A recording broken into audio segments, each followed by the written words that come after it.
Yes, everyone, welcome to the final video of the first part of the technical section. So pretty much in this entire section, we've gone through all the basics of smart money concepts, using order blocks, liquidity voids, types of order blocks, obviously market structure. We understood how key that is, premium discount areas, everything else that we've done. So even just using what we've learned here, you can develop your strategy however you like, whether you're on the 4-hour time frame, whether, some people have jobs and they can only trade a few times a week. So it really depends. Do you want to go down to the lower time frame, or do you want to keep using the higher time frame and using the concepts that we've just learned? So I'm going to be going through an example where take you through a case study that I've been through in the past, I think it was a few weeks ago, something like that. But yeah, so first thing to understand right now is we had this low right here. Let's just say we were in an uptrend, so it was a higher low. Then we had this higher high break above the previous highs, and some liquidity was being formed right at the bottom right there where price was right now. Moving on. When we saw this break down below this low right here and that liquidity form, we had a possible sell to reach our liquidity void. Now, personally, I would say this is a lot riskier than every trade that we're going to be looking for, because look, we're in an uptrend and we're looking for buys. However, you can always hedge against them buys by going through sells as well, because eventually, if we're expecting that price will reach this discounted area, through this void and everything like that, if we're expecting that to happen, then price has to sell to it, right? And where's it going to sell from? Possible sell to reach the liquidity void right here. So we've got this massive order block that we've just reacted off. But that's the problem of reacting off a very high time frame. Sometimes you have to go on the lower time frame. Might be the 15-minute, might be the 5-minute, and you understand there's more order blocks in there that need to get mitigated. That's exactly what happened. We entered straight off of this area right here. It was a 15-minute order block. Go down to lower time frame, it will make sense.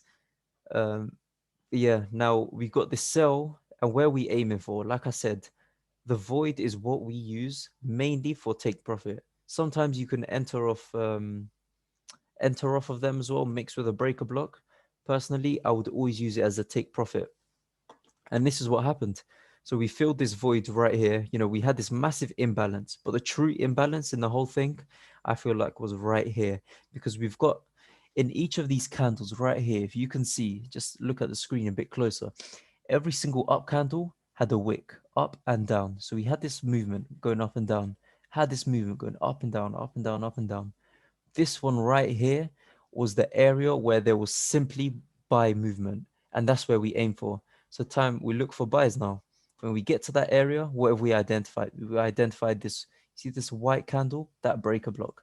We identified this massive black order block there as well. And what other confirmations do we have? It's in our discounted area. So the 50% you can see right there is that red line. Then between the 61.8 and the 71 retracement, it's between that area right there.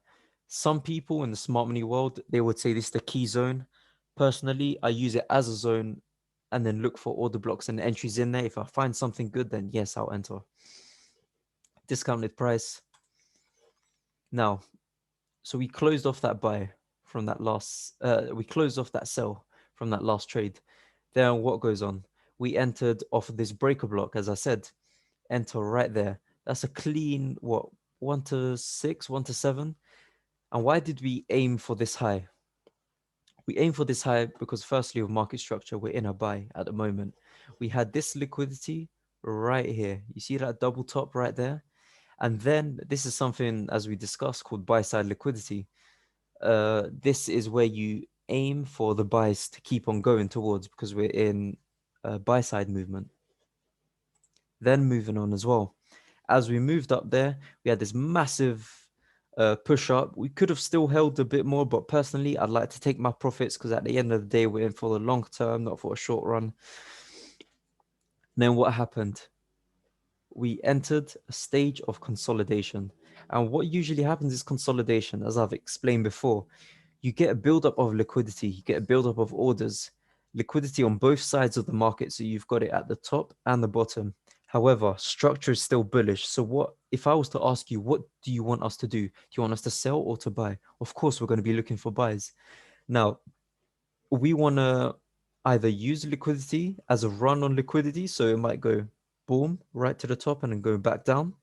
Or we can use that as a take profit if price doesn't even get there. Instead, we use this liquidity at the bottom so we understand that price is most likely going to come back down there. So what we're aiming for right now is some kind of point of interest where we can enter off. Now, there were quite a few points of interest, but when you look at the fibs and everything like that, some person who was entering off just a 0.618 fib would have entered off this area right here. And okay, it would have been, there would have been valid reasoning for it. But if you remember, actually, I'm going to be getting into this into the advanced section as well.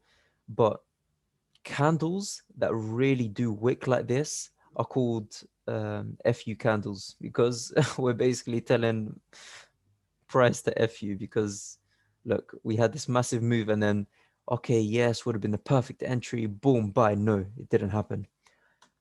Banks caused that wick to happen, took all the stop losses of the buys that were happening there, and then went back up. Now, these FU candles are very sensitive. They're very sensitive, and that's why when I went down to the 5-minute, 15-minute, I looked at this area right here, and there was an order block inside there. And that's exactly what we entered off. Pinpoint entry, literally no drawdown, straight back up. And then if I was to ask you as well, where we aiming for take profit, simple answer. We're going to potentially, if you wanted to keep it really safe, tiny bit of profit just above this high right here to have some initial profit, but the main profit target would be this high right here. Now, depending on your fundamental directional bias, if you understand that price is, because of it's fundamentally backed, if you understand that it's still going to continue upwards, then there is no reason for you not to hold onto some profit up there, unless you've got a really good technical and valid point. But at the end of the day, one thing I teach to all my students is fundamentals by far outweighs technicals, because you might have the best technical setup in the world, but if fundamentals is going against that, you're gonna lose that 100% of the time. Because let's just say, for example, supply and demand of oil, and you're looking at a CAD pair, that's gonna have such a big influence. And if you're telling a banker, oh, this CAD JPY is gonna sell because of this technical movement, but he's got a bias where he's got buys on CAD JPY because of fundamentals, no matter how perfect your strategy might look, he's always gonna win. And at the end of the day, the banks, some of them even use support resistance lines and the most simple technical strategies. But it's the data that they go for. It's the fundamental backing that they go for. So this is one thing we need to understand. Moving on, obviously, into the fundamental section, that's much later on, but we need to clear up our technical strategy. So yeah, guys, please, like I say, go back into this section. Please take notes on everything that I've talked about so far. We're going to be getting into much further detail. I mean, even this, for example, when we refine our entries and go on the lower time frames, there's a few key things you need to understand. So yeah, anyways, guys, take care, and I hope to see you in the next section.